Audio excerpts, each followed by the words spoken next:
C'est une colère à peine dissimulée de l'Union démocratique du Cameroun, UDC, qu'on aura vu après la proclamation des résultats des sénatoriales, donnant le RDPC vainqueur des 70 sièges en jeu. On peut tout simplement conclure au retour au système de parti unique dans notre pays. Si plus de 30 ans après la consécration du retour au multipartisme dans notre pays, on se retrouve dans une situation où le seul parti au pouvoir contrôle les institutions représentatives au Cameroun, on peut tout simplement dire qu'on aura travaillé pas pour consolider la démocratie, mais pour la détruire, dans l'intérêt de la conservation abusive du pouvoir. Toujours dans l'opposition, cette fois du côté du Front des démocrates camerounais, FDC, l'option se veut tempérée. Je crois qu'il faut accepter les résultats, c'est ça aussi la démocratie.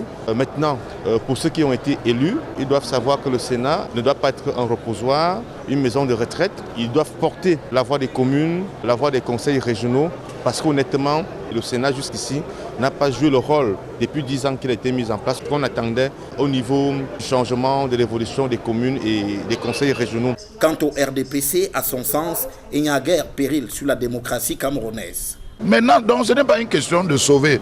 Maintenant, c'est comment faire face à la réalité actuelle, c'est-à-dire qui est constitutionnel, qui est légal, comment faire. Désormais, du côté du parti au pouvoir, on se projette sur ce qu'il en sera des 30 sièges restants dont les titulaires sont nommés par le président de la République. Il est fort probable que le président de la République qui prône une république de valeurs, une république de principes, une république de diversité, je suis convaincu que, comme il a fait dans la première législature sénatoriale et la deuxième législature sénatoriale, nous allons finir d'ici quelques semaines avec un Sénat de 100 sénateurs qui seront issus des partis politiques autres que le RDPC. Quid alors de l'opposition dans ce scénario? La balle est visiblement renvoyée vers Paul Biya.